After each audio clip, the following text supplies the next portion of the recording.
Mustache Tales. Yeah! Wait, so Jay, you were talking about how you were just painting or your wife was just painting? My wife was has started a painting class, and I kind of snarkily said, "Oh, watercolors," because you don't have to be talented to do watercolors. And she goes, "No, oil." And I'm like, "Oh, okay. Let's see. We've got a real painter in the house." So one of the is there, you got it? I didn't mean to tee you up for it. You have a story about your wife's painting? No. Okay. I was just going to get romantic with myself while she was at the painting class. And then I realized Mike texts me and says, "Hey, we got a podcast in like 11 minutes. And I'm like, the whole mountain time. I know you're not on mountain time, Mike, but Eastern time. And Eastern, Western baby. Time. Yeah. I think Trump needs to get rid of all these time zones. That'd be everyone on the same clock. One time zone. Let's make America great again. So wait, one of the best practical jokes I saw played in real time. We were hanging out with a bunch of guys. It was the guy's 50th birthday. They brought him a painting of himself, and it was like a fucking cool painting, like brush strokes, like random, like kind of a little abstract impressionist, but it definitely looked like him. And so I thought that this was just a moment where a guy was giving another guy a painting, and I'm like, wow, that's kind of a cool gift to give a guy a painting of himself for his 50th. So like, that's a sensitive guy thing. And then I watched the guy who gave the guy the gift go, dude, but look at the textures, the oils they use. Touch it. So the guy touches it and he's like, yeah, cool. It's a beautiful painting. He goes, but also smell it. Smell the painting. So now I'm like, we're all in the room just like, so the guy whose birthday it is smells the painting of himself. And then the guy who gives the gift puts on a video, and the artist who painted it painted the entire portrait with his dick. And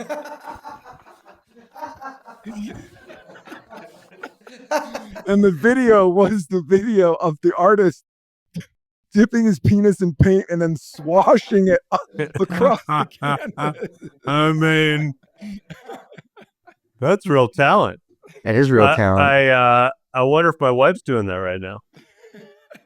Could be. I mean, minus the dick, but okay. Or she's got a stunt cock brush dick that comes in when you leave. You never know. You never want to hear your wife's going to a art class because there's going to be some nudity involved. 100%. Yeah, 100%. Our guest today is Michael Rowland from the hit show Animal Control on Fox. And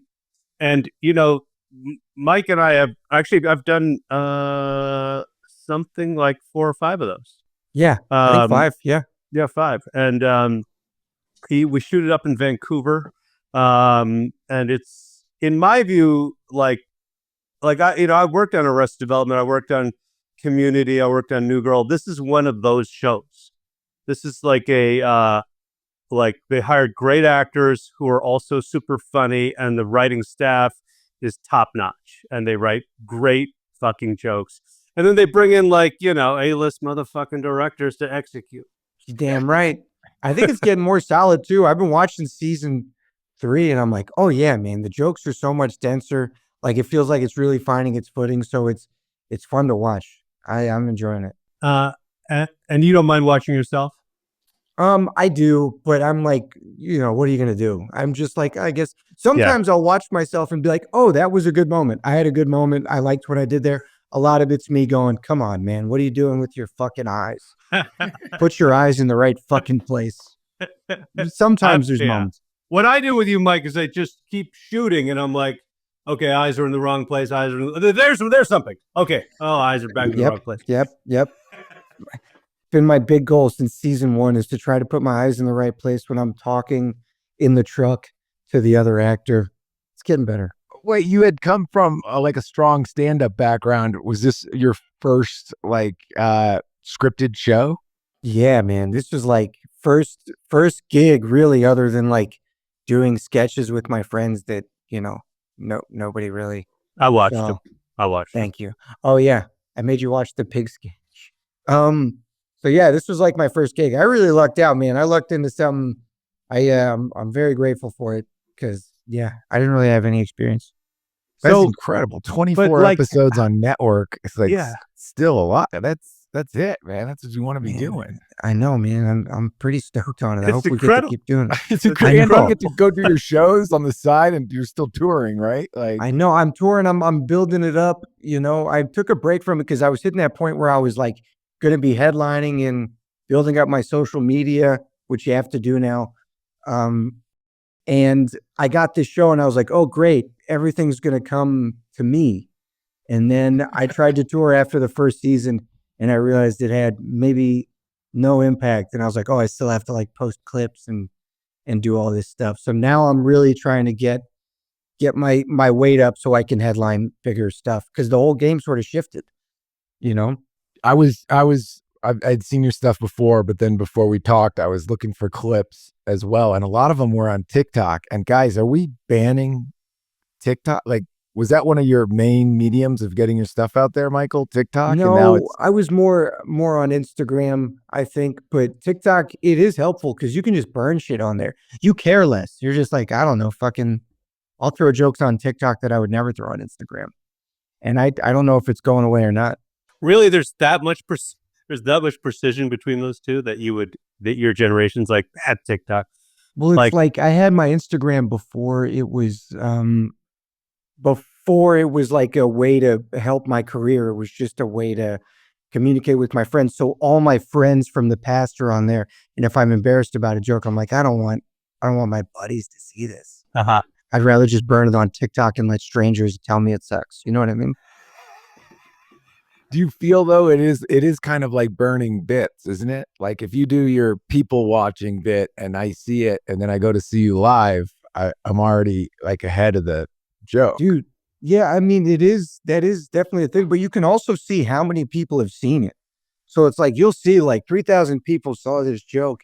It's not like, that's not a huge amount. You can still do all that stuff. And I also think, because I've been thinking about this more, trying to post more clips. I am worried about burning stuff, but it's like, if you have volume on there, all people need to see are a couple good jokes.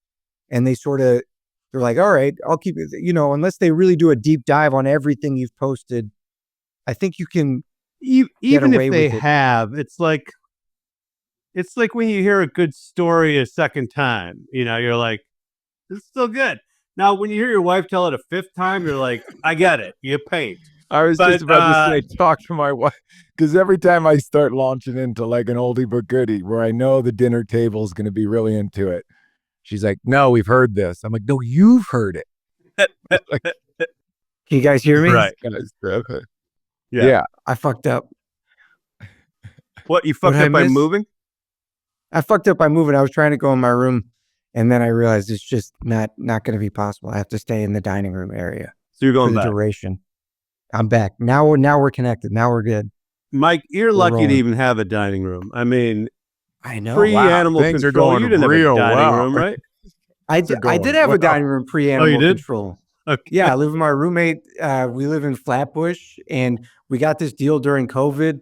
Our landlady like lives upstairs with her grandkids, and we have all this space because it's in Flatbush. It's like the first floor of a house. It's nice. You had a strange living situation in Vancouver, if I remember right. You were living with an elderly man, right? I was living with Steve. He had an Airbnb, but it was not like separate from his house. You had to walk into his house to go to the top floor. And Steve was a man that never had kids, was clearly, looking for some companionship. So me and Steve would like hang out, and it was great. And he's like an old guy. I think if you're an old guy and you don't get married, the chances of you becoming more and more perverted are pretty high. Like you didn't have anybody to tell him no. Yeah, he needed you as like an external buffer from his own thoughts to keep him going down Dude, dark rabbit holes on the internet. yes. And, yeah. Fucking once we were watching TV and it was Crouching Tiger, Hidden Dragon. And there's that scene where the girl is like beating everybody up in the bar. And she like kicks this one dude and Steve goes, ho, ho, no pussy for you. And I was like, what? And then he pauses Crouching Tiger, Hidden Dragon. And he goes, I was in Shanghai back before people were going to Shanghai. And I already know something crazy's coming down the pipe. And he's This like, is the oldest city in the world. yeah. He goes, I was visiting Shanghai and I was staying in a hotel. I just get into my hotel and I hear a knock at the door. I look through the peephole and it's the most beautiful Uyghur woman I've ever seen. And then he explains the Uyghur people. And then he goes, anyway, I open the door and she starts pushing me inside going, massage, massage. And then he goes, I don't normally do this, but that night I tasted the local fruits. And the worst part is he goes, she made a call to her owner and we worked out a price. And I was like, Jesus Christ. And then after that, you're like, going to bed. yeah, I was like, hey man, I'm gonna go to bed. And if I ever it's just a thing old guys do to connect with young guys. They're like, I fuck, and you're like, I believe you, man. You don't have to tell me this shit. I totally didn't need to know this, Steve. That's one of the things that's gone away. I don't know if this is your case, Jay, but I've been married for so long. Like, you don't tell hookup stories anymore. Like, nobody wants to sit down at a table and you go, like, guys, I had a date night last week with my wife. And they were like, no. Those go out. And that's the thing. His friends were other single men. So it's just guys that are 70 plus. We had dinner with one guy named Keith. Keith's 80 plus. And he comes to dinner and he's like, yeah, I used to live in Russia. And I was like, what were you doing there? He was like, chasing a girl. And I'm like, I assume this is, 30 years ago. And then I go, so when did you leave Russia? He goes, oh, no, I'm sorry. He was in Ukraine. I was like, when did you leave Ukraine? He goes, when Russia invaded it. I was like, oh, so this was like last year? He was like, yeah, if you're a guy in Ukraine with money, you can really, he's like 80 years old and he's talking about like being with like 20-year-old.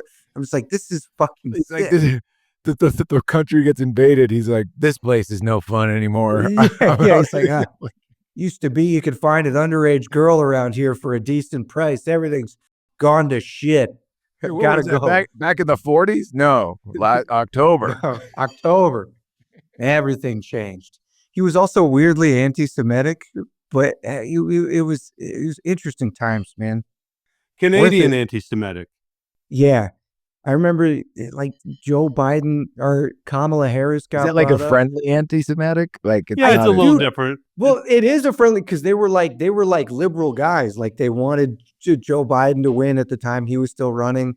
And then they were talking about Kamala Harris and Keith goes, her husband's Jewish. They get everywhere. Like he was like, they have a way of weaving themselves in. And to Steve's credit, Steve was like, hey man, knock that shit off. He was like, not at the table, Steve. Not at his name was Keith, not here, Keith. I feel like if he said an anti-Semitic thing, if you're a Canadian anti-Semitic, you'd have to end it with "eh." They go everywhere, eh? And you're like, yeah, I mean, It's an interesting time. You get the feeling that those two guys spoke a little differently around you. That you were the reason why he's like not at the table. Oh, no, I don't think it was Steve's nature. I think Steve has friends. I know Steve. Steve actually was also a really good dude. Like he worked in town. To his credit, a very good dude. I brought a couple women over to the house and he was not weird.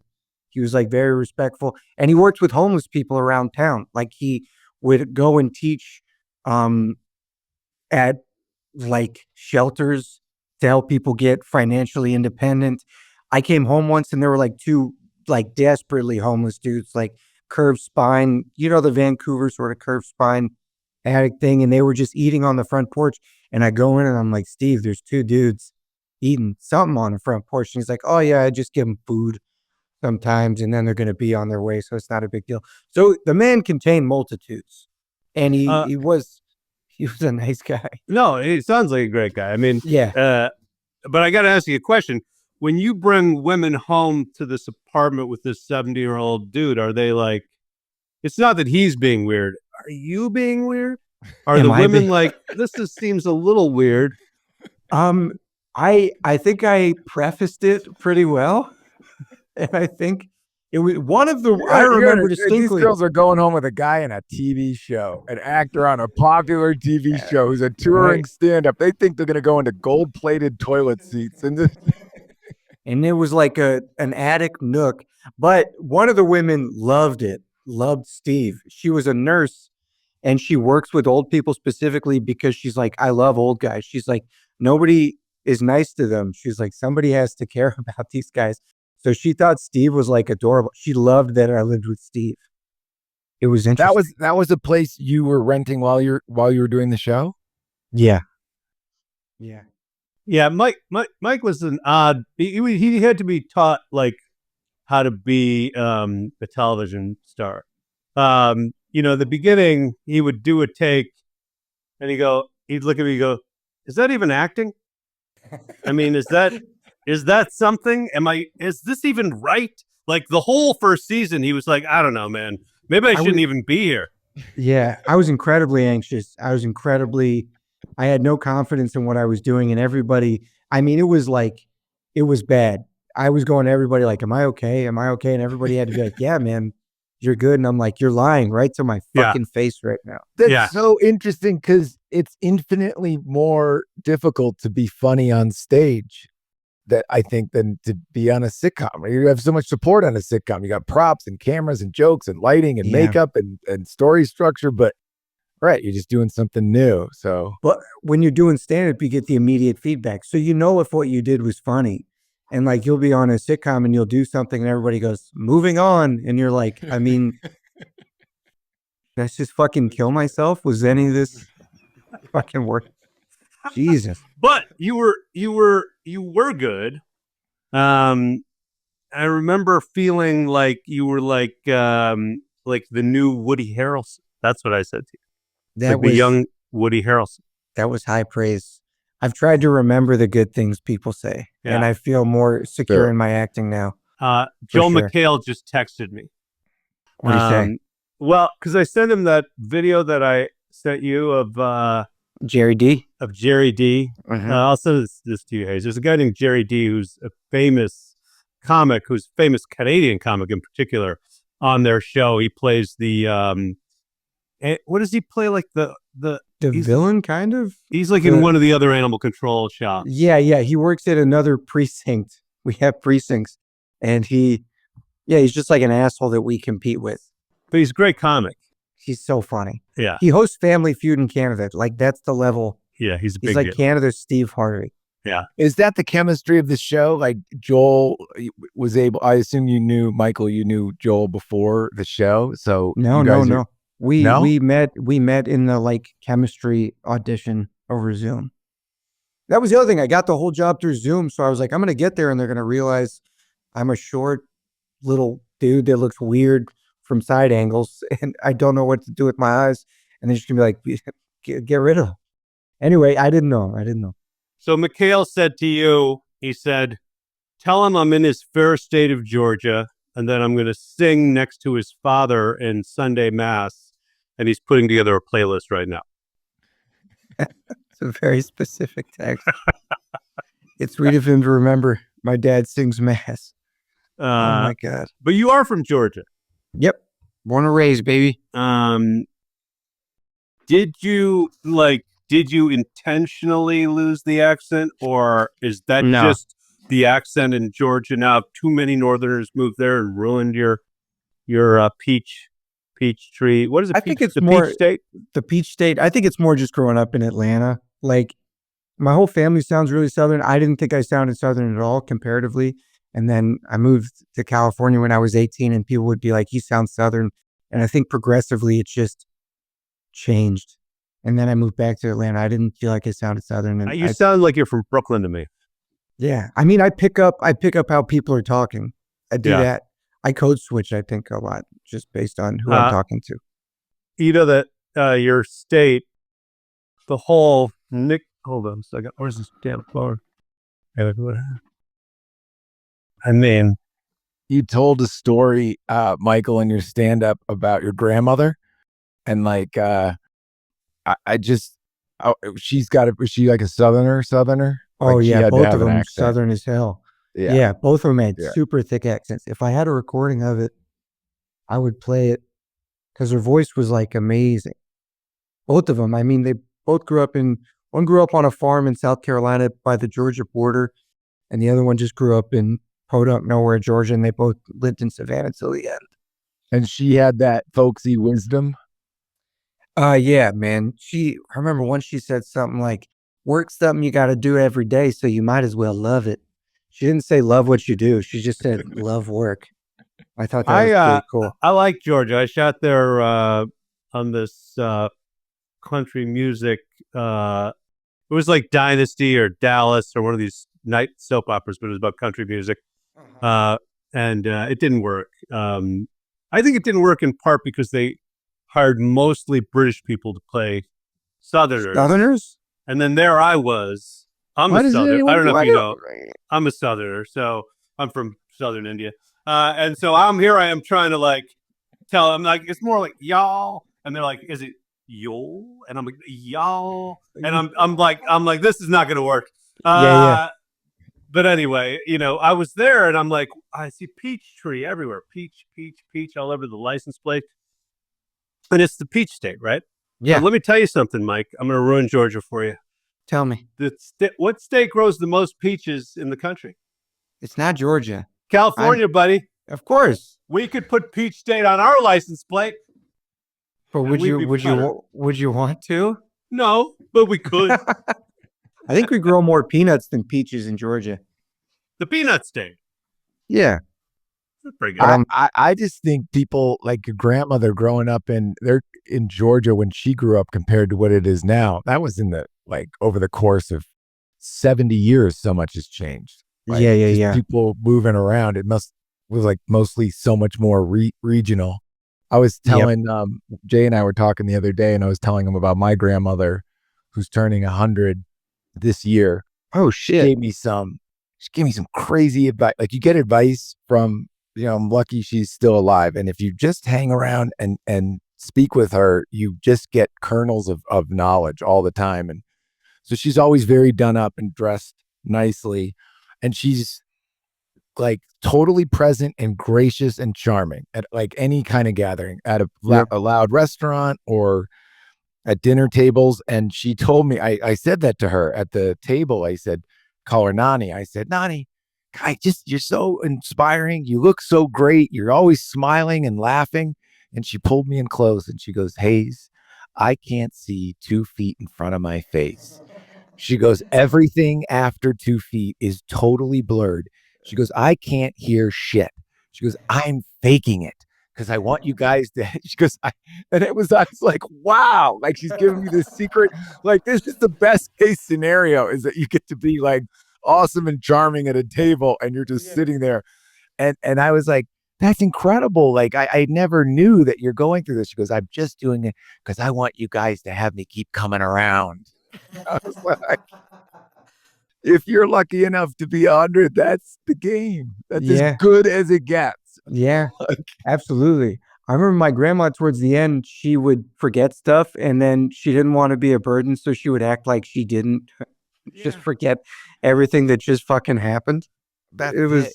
Right. There's only 2 ways to go. Either you own that you're being a burden on everyone and you're like a small child, or you're just playing it off.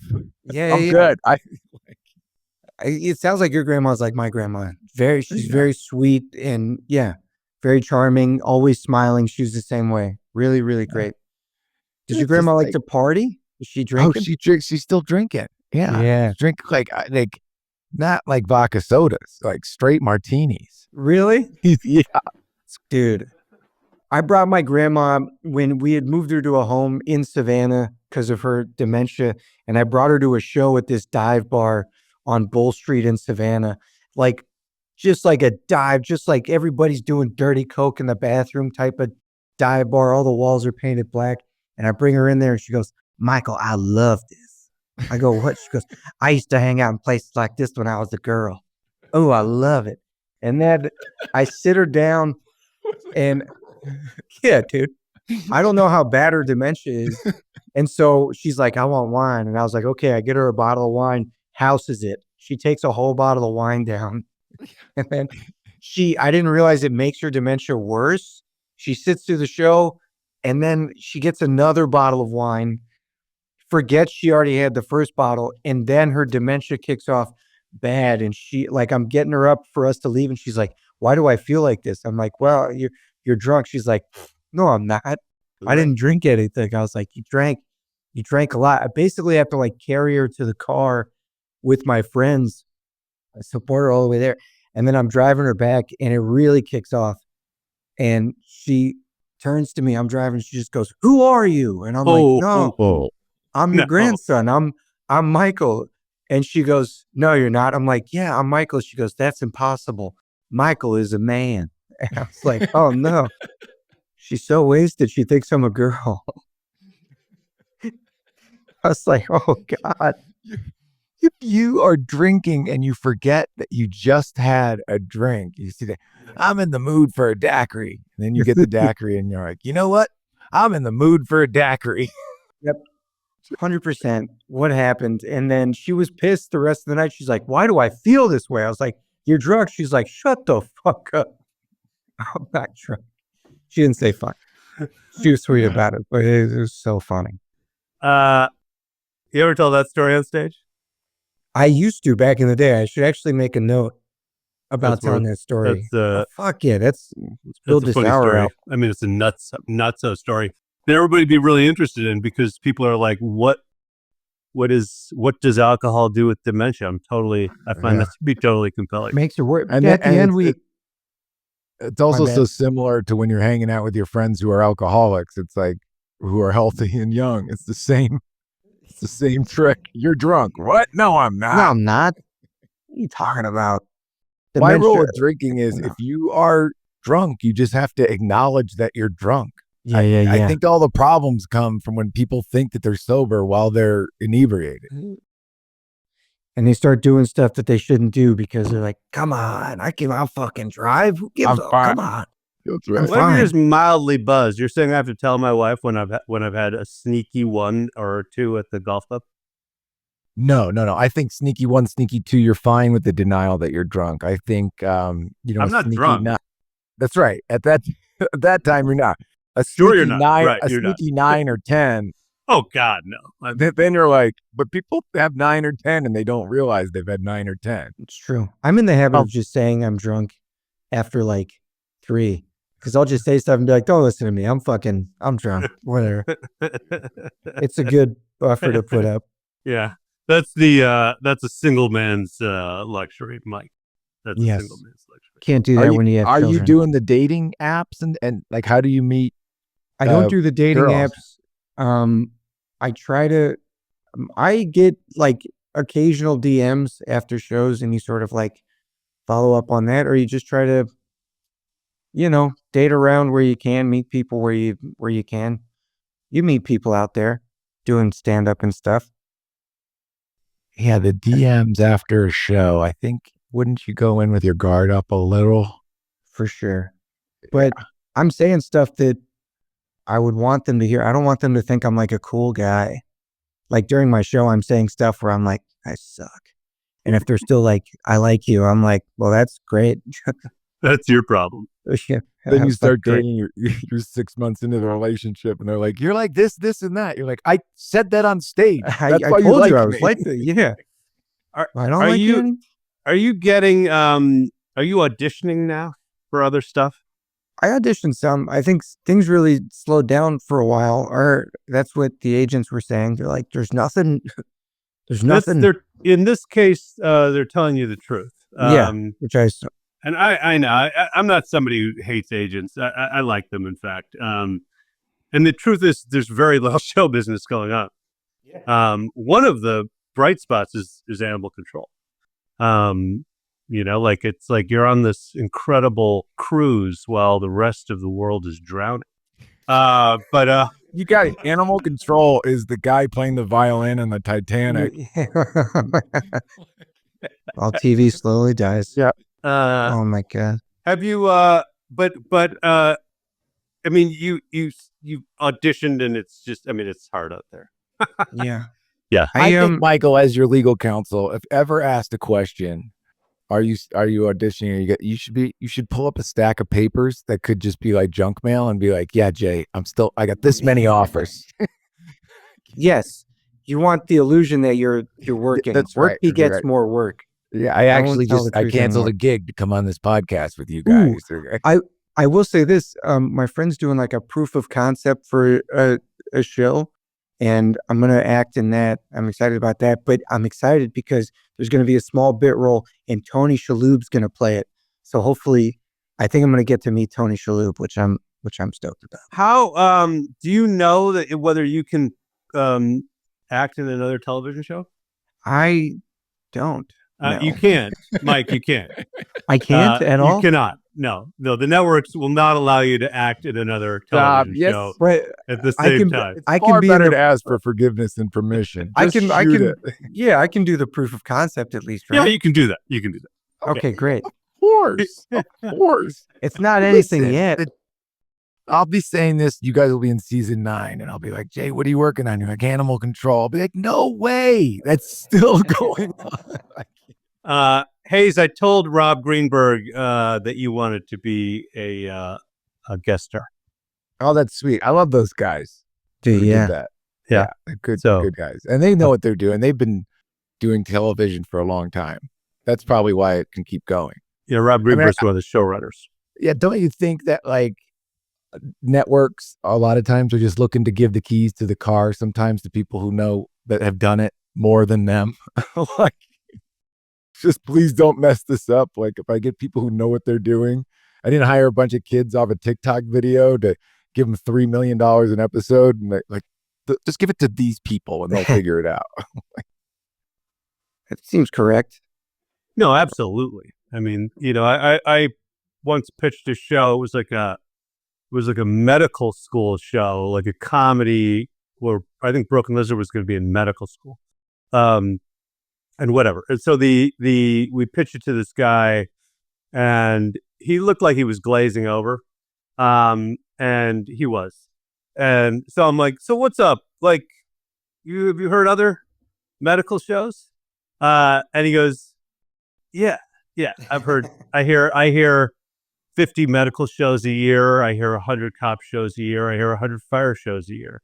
But what I do is I just choose the top people, and I'll do 3 of each, and then out of those, I'll pick the best of that. And and I said, so you're not buying our thing? He goes, well, no.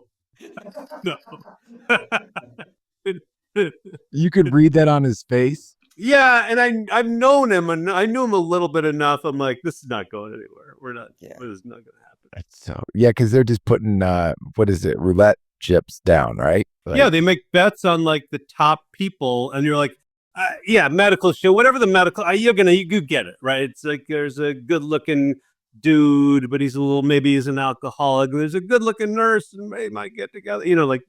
We get. Just put it on me. Isn't it also a thing where it's just easier to make reality TV now? Or maybe it's always been, but it's just like it's moving. There's more reality TV getting made because it's cheaper, and it's just like people watch The Masked Singer. Yeah, I mean, I think there's the problem. One of the problems is I'm not.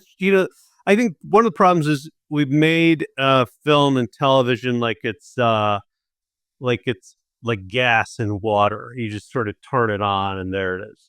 And it is, the value of it has been reduced. Yeah. And so, and then you've got a situation where you guys are accomplishing, I think, great comedic things on Fox, but that's a high wire act because you're competing with the people at HBO who can say, shit and fuck, and they can show their tits and and I know that, in some of the states, maybe the state you're from, they're like, we need some good wholesome entertainment. And I think the networks will continue to thrive to some degree because of that. I mean, your state's probably one of those states where you go in and you type in YouPorn and they're like, no. I think Georgia. I think Georgia's still okay. Okay. Georgia's a holdout. I think this state, that's a real thing, right? Like they block websites. Yeah, Idaho, where I just visited Hayes, is a no. Oh, really? No. Yeah, No. that's so crazy. Wow. Yeah, I wonder what that is. Is that like a state? It's got to be like a state law. Are there people that sit around and tell internet companies to block it? Or? We have to prove your age, and you have to give your license, and you're like, I'm not doing that. Yeah. Yeah. You got to give your license to Ukrainian website Yeah. with your social security number on it. What? That's a Or you deterrent. get a VPN, baby. Yeah. And then you're like, what am I doing? I'm getting a VPN. I mean, Hey, I should be at work. I should be doing podcasting. There, I'm fucking VPNing. you can get a VPN if you would just want to watch HBO in Canada. They don't have it in Canada. So if you want, Right. if you So want to who watch pays the for VPN, it? I don't for what the VPN. For HBO. It's Nobody, coming right? off of your account. Your account just doesn't know where you are. Oh, is that right? I think. Yeah. I mean, I haven't done it. I don't have a VPN. I'm offering other reasons you might need a VPN. You don't want to be in the television business and talk about bootlegging TV, Mike. Let me just tell you about that. I pay for all of my subscriptions. I haven't used the Pirate Bay in quite some time. Not since I downloaded every season of 30 Rock. But I was a younger man then. I mean, that was at least 8+ years ago. Easily. There was that sports announcer a couple months ago who was watching a game. I gotta look it up, like a real well-known sports announcer, and he was doing a show like this, videoing himself watching a game, and it was clear that he was watching the game he was watching was on a pirated thing. It's like, what? You Did he get can't in do trouble? that. Well, yeah, like, that was why it went kind of viral, where people were like, I don't want to name the wrong guy, but like, look at Scott Van Pelt, not you, Scott, but that, like, watching pirated sports. It's fucking wrong. It's wrong. I mean, Jay, I know that DVD money went away. That was like those early. If you did like an early comedy in the early O's, you made most of your money on the DVD sales. Yeah, and the that DVD money has gone away largely, and it's probably been replaced by some version of pay-per-view, which the nerds from Silicon Valley have figured out a way to keep it all and not give us any of the fucking For DVD real? profit.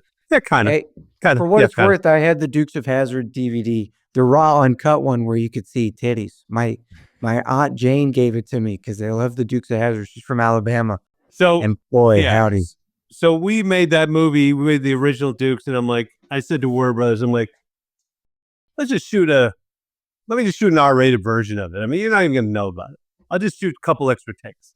Yeah. And so, we shot that scene in the sorority house. Yeah, it's very Animal House. They're just walking in and women are like topless playing ping pong. Yeah, right. So then we're like, all right, we're going to do the R-rated takes. Let's have them off.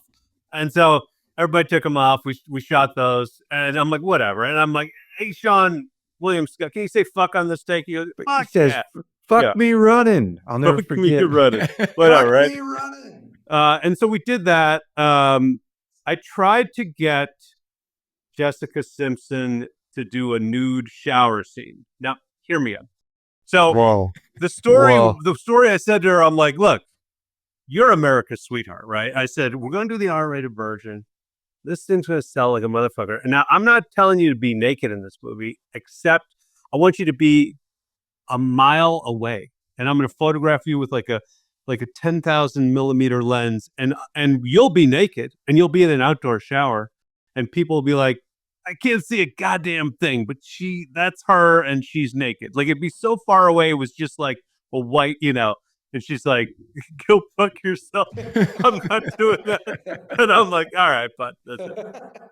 But that R-rated DVD sold 6 times more than the PG-13 Really? version. Yeah. Dude, I might have been the only one available. I think my aunt fucked up getting me that DVD. I don't think she knew I was going to get to see all those titties. I really don't think. I think she grabbed it at the last minute. She wasn't paying attention, and I just lucked up in a big way. I think, I admit that was a little bit corrupting, I suppose. Like, it No wasn't way. It wasn't There's Hollywood so much- people, There's so much worse stuff that we all had access to when I was growing up. So I think it was by comparison, it was pretty wholesome. Yeah, no, I That's- agree. that's It was what I very think. Animal House. Even with I've got a 13-year-old boy, and if I sit down to have a talk with him about something, he's like, yeah, I know, I get it. Not only do I know about it, I've seen it. Like, it's Oh just my like God. everything is. Do you have to Out block there. all this stuff on their phones and computers? Do you, You have to know, be like I didn't diligent even about Who this? knows how to do that? I didn't think about that because I'm in a state where it's all blocked. it might have taken some of that stuff away for me, right? Little boys find a way. I feel like there's one weird kid in Idaho that's like, I got a VPN if y'all want to come over to the house later. We're looking at Pornhub.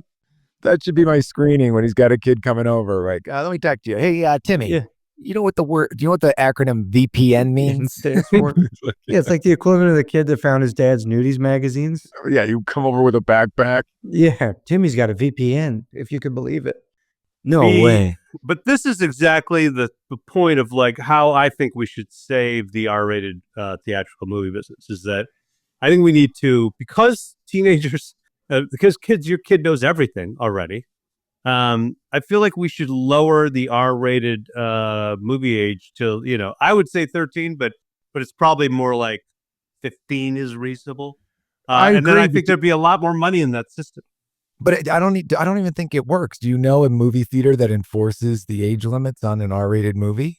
I've never heard of a 15-year-old going to buy a ticket to an R-rated movie and not being allowed in. Yeah, but there are cascading elements, like we'd be advertising on these video games, and we'd be advertising to them in a way that, it would, like a lot of our movies feel like we would open up against a PG-13 movie, and we'd hear like the bunch of kids would show up, they'd buy it to the PG-13 and sneak into our movie. They get the profit, we get the fucking raw end of the deal. But so, right.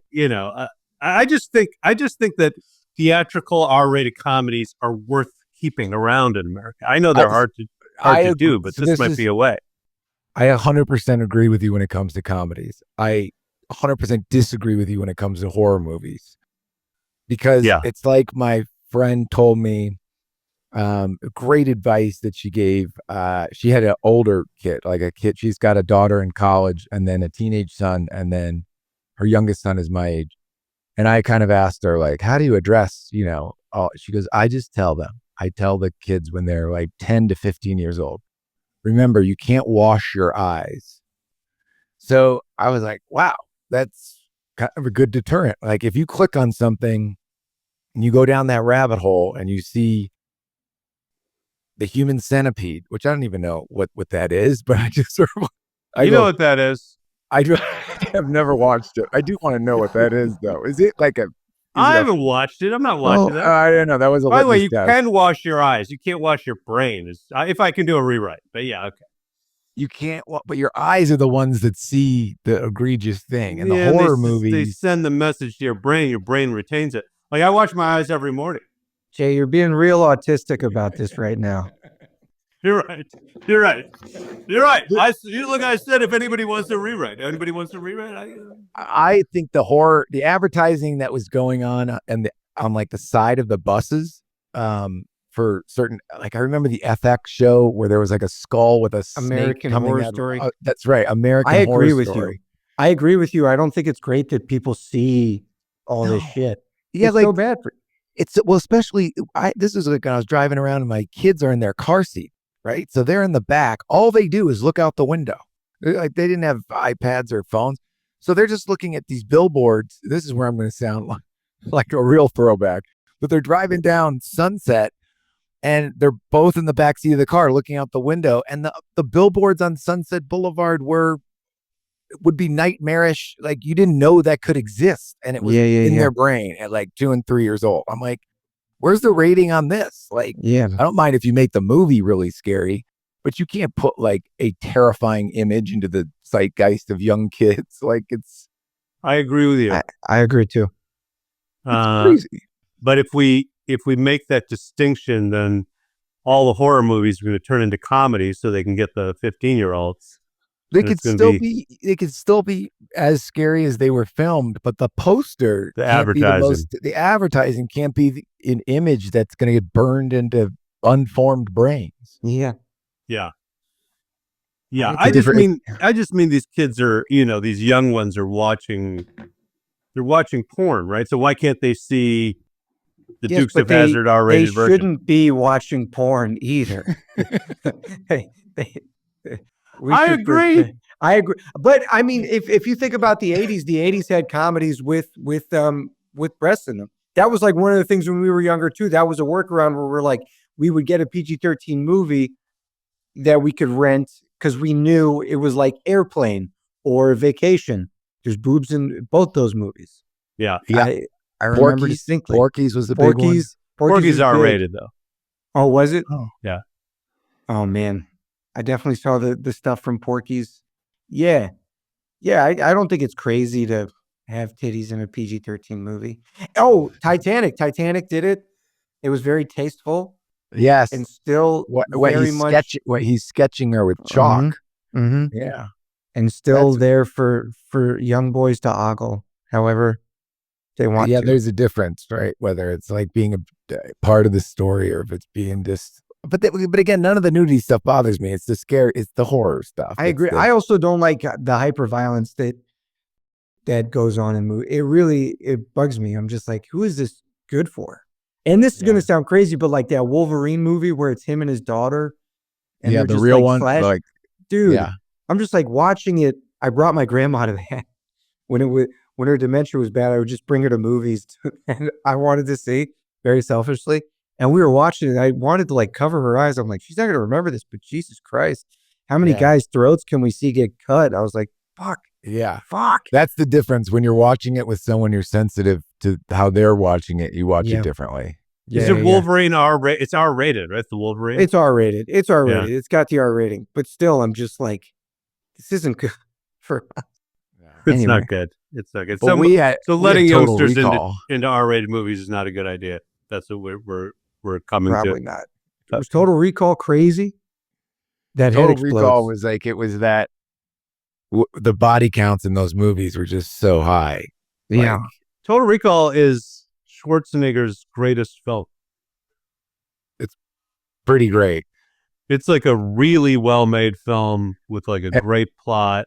Is that the one with the 3 breasts? Yeah. Yeah. This Quad- is crazy that this is all I remember from movies. Yeah. But yeah. Okay. Sharon Stone's in it, and it's like a really good. It's also a movie that completely skates the line of being. It could have been a bad B movie. Yeah. But it was a really great. But it had all the elements of being like David Lynch, Dune, the first one. But it's better. Have you ever seen that? The first Dune? I've seen pieces of the first Dune. And I saw that. And there's like a big slithering monster in it. It's literally like watching someone's acid trip, but it's done with like a sensitive, like somebody intentionally doing this weirdness is what it is. And then you look at the remake, you're like, wow, that was pretty cool. The remake was great. Great. Fucking, what's that actor's name? Spanish actor.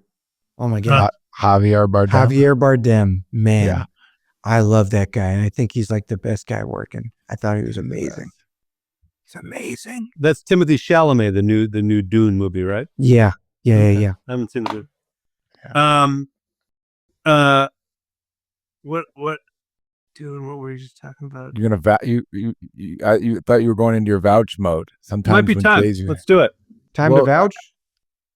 Do you have any stand-up dates you want to promote first, Mike?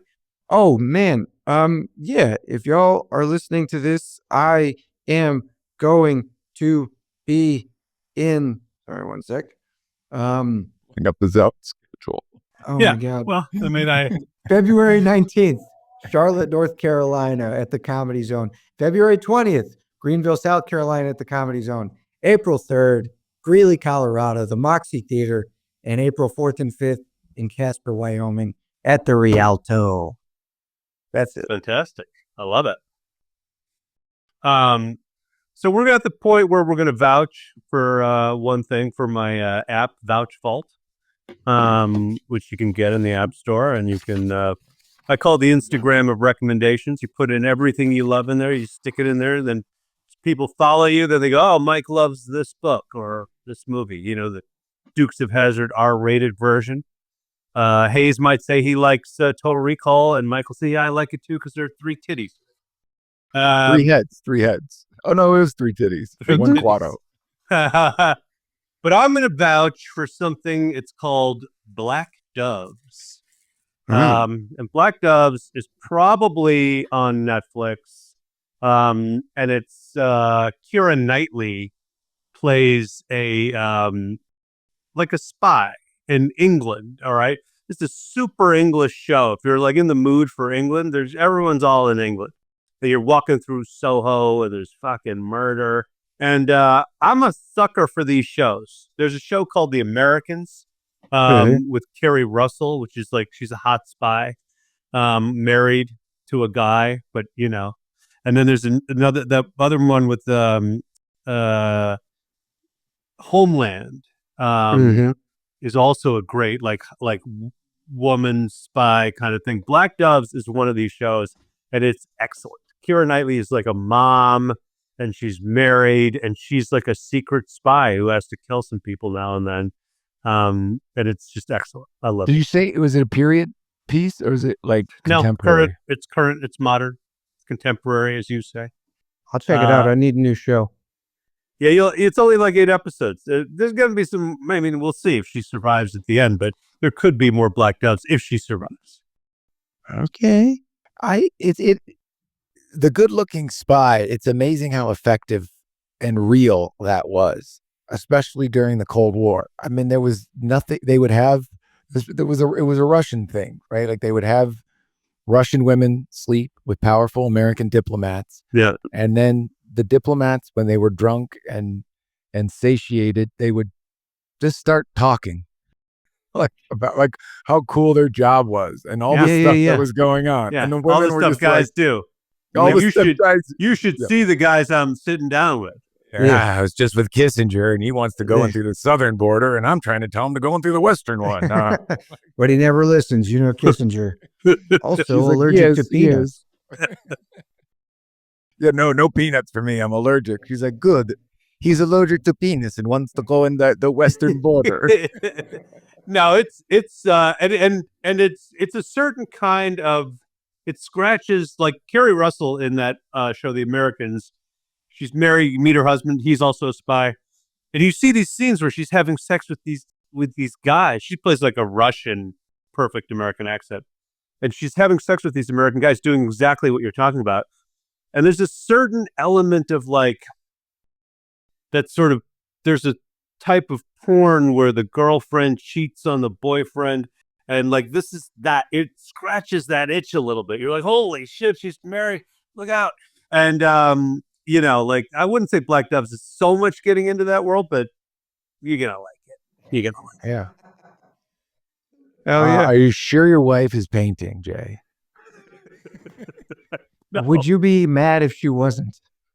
Would I be mad? What you're really asking is if my wife was a Russian spy and she's out banging some American military guy right now to learn where the Ukraine war is going to end, and I wouldn't love it. I wouldn't love it.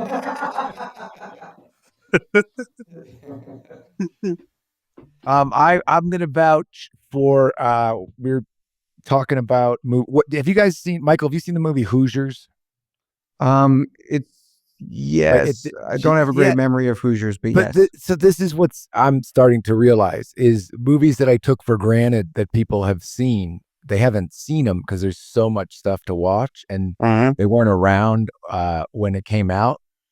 So Hoosiers is a movie by starring Gene Hackman. It's about an Indiana basketball team who are a bunch of underdogs, and this is the theme song. Remember this?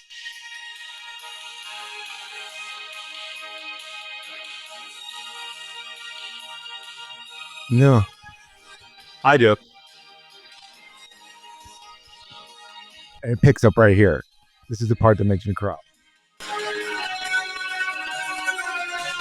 So the person who wrote that soundtrack is Jerry Goldsmith, and he also did the soundtrack for Rudy. Oh shit! It's the same director. Oh shit! Oh shit! And it's whatever. So this came up where again I was with my son. They went undefeated this season in basketball. Their middle school basketball team went undefeated, and we're driving through all these corn crops to get home after the game, and I start playing the Hoosiers song, and I start crying.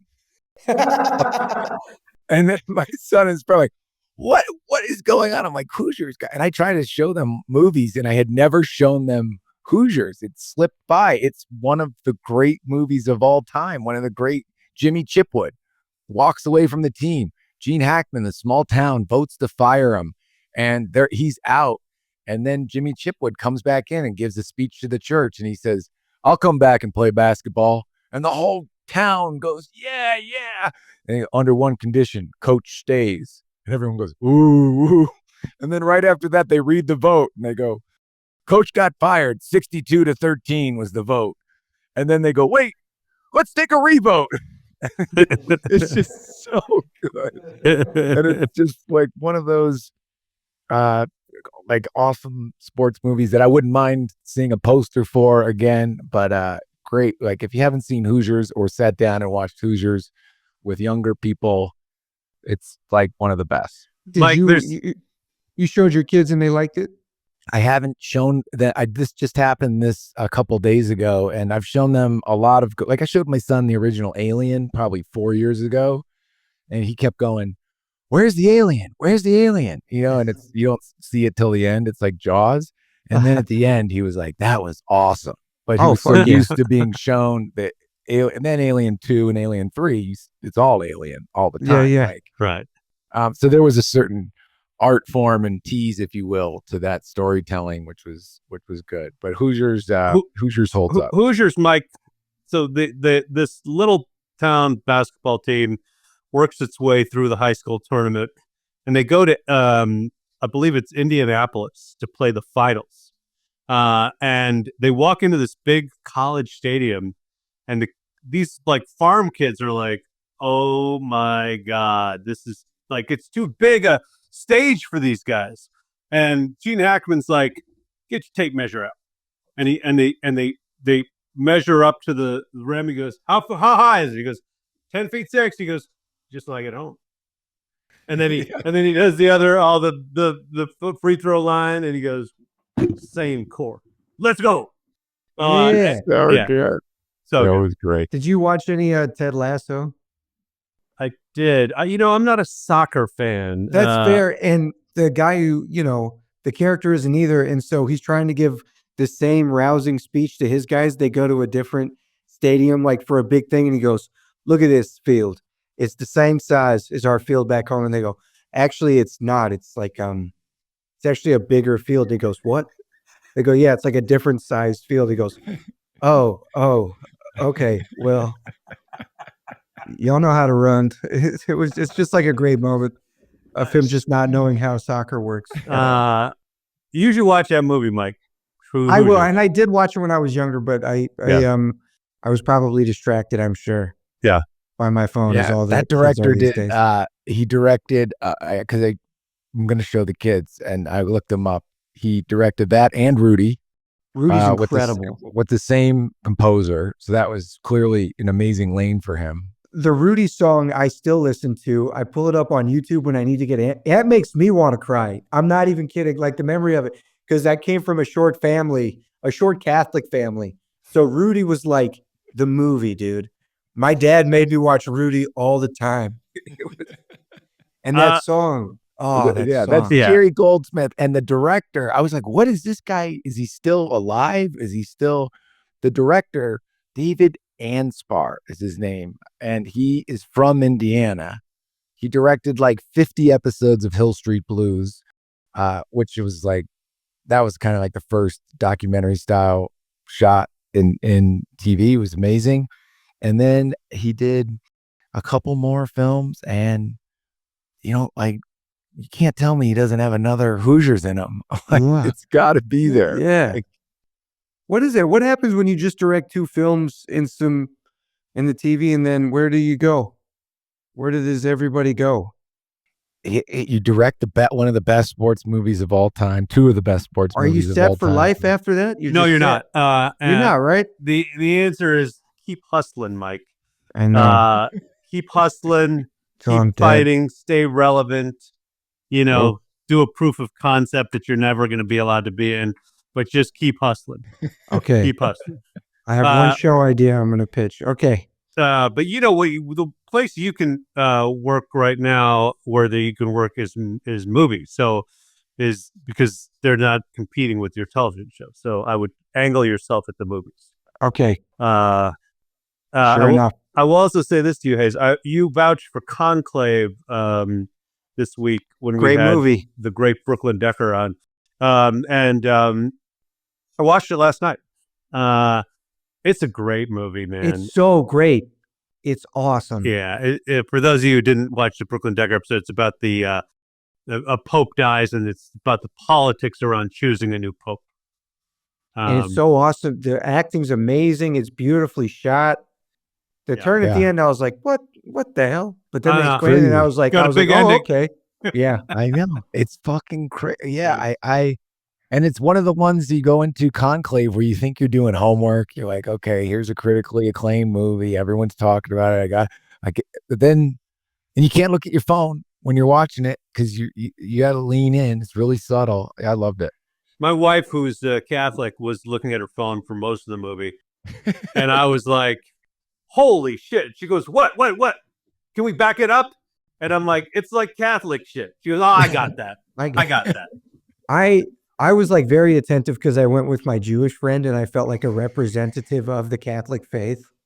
So I was leaning over like, yeah, they do that. They do that. Not knowing anything about it. But I remember when John Paul died, I was in Catholic school. So it was us like watching the chimney with the smoke. Yeah. And it was like before we went out to recess and the chimney smoke changed color and we were like, there's a new pope. It was a big thing. It was a big thing. I tell a stand-up joke where I'm like, for whatever, some person thing, like I was 14 and I was like jacking off so much my dick started to look like an hourglass, like it was like thin in the middle, right? And I'm like, I was like, after the 5th time, nothing would come out, just 2 puffs of white smoke, like I was electing the Pope. So, great bit. It's true. It's a bit. It holds up. They still do it. What do you got, Mike? My turn to vouch. Okay, I might have told you about this show, Jay. It's a very English show, but it's a British panel show called Taskmaster. Okay. I think it's the best show on TV. I love it. I watch it all the time because of whatever deal they have in the United States. It's like a Channel 4 show in the UK. Every episode is on YouTube. And if you're going to watch a season, I mean, there's so many great seasons. There's new comedians every season. They pick 5 comedians, and there is the Taskmaster and his assistant, little Alex Horn. And what they have to do is complete these tasks. They're all pre-recorded tasks that they do at the Taskmaster house. And then essentially the show is them in the studio with an audience, with the Taskmaster and his assistant, and they're watching the recordings of the tasks back. They don't know what the other contestants have done. They don't know how they've completed the tasks. And then you see how these ridiculous tasks get completed. Hilarity ensues. And then the Taskmaster bestows a score upon each person for each task, 1 through 5. And if you're going to do a season, season 13's great. Season 15's great. Season 15's No, not 15. Hold, please. Just like clicking through YouTube. Season 16's great. Season 13's great. I mean, you can go back to season 1 and it's great. Sorry, they call them series because they're British. But and so it's probably like 5 or 6 episodes, right? 10 episodes. 10 episodes. And I got to ask how they do it, and they shoot all the studio stuff over a series of 5 days. They do two studio shows a day for 5 days, and they do the tasks months in advance, separately when their schedules are free. It's all British comics. It's all British comics. There is an American, this newest season, which I think is season 18 or 19, and it is what's his name? Jason Mazzuccas. Oh yeah. Because he was a fan of the show and he just pushed to be on it, and they let him on. And so far that season looks like it's going to be great. I got to go to the premiere of it in New York City, and it looked fantastic. Mike, call your television agent, acting agent, say, get me on Taskmaster. Okay. Do it. Yeah. All right. Like, you have that kind of pull, bud. I'm going to try, but it's one of those things, you're a fan of it, you don't want to come and like corrupt it. Oh, right. with your bullshit. Right. But it is my dream. I would love You to be ruin on your that own show. love. Yeah. I love that show. God All right, damn I'll it. watch it. Taskmaster, season 13. I'm going Amazing. to start there. Or season 15 is also great. Okay. We got to Season start 15 somewhere. Season 15 you might like more. It's just got You these great changed to comics on it. 16, though. And you said 15. Oh, it then was you said 16. It was 16. You're right. Sorry. So- I wrote 15 down is 16. fine. Yeah. Okay. 16 is great. It's got this older comic named Julian Clary, who's just like this languid old British gay man who just like can't be bothered with anything. And he's very dry and his timing's like fucking impeccable. It's just great. That Anyway. sounds aspirational for me. Yeah, it's just Like, I just want to be that. a leisurely gay Yeah. man. It's just Just- like, just throwing out sarcastic comments. Like- and daggers. crushing. That's going to be your Crushed old it. age thing. Just fake a British accent, move Yeah. to England, be a languid, gay man. After I look up the word languid, I'm gonna try I to be think languid. he used the word once. I'm actually looking it up now to make sure I said it right. Displaying. Oh yeah, this is it. We did it. Displaying or having a disinclination for physical exertion or effort. Flow and relaxed. Yes. Yeah. One Yo, could man. say Jay is slightly languid. Yeah, thank you. Languid. Thank you. That was great, Mike. Thanks for being on. We really Yeah, thanks for appreciate having it. me on. I had a great All time. It was great talking to you guys. Yeah, great to meet you, man. Good luck Great with to the meet you, show. Reyes. I know you'll be talking about Series 16 soon with that one. It's great. God, What's I up, don't son? think we'll get that many out of Joel, but here's hoping. Mustache Tales.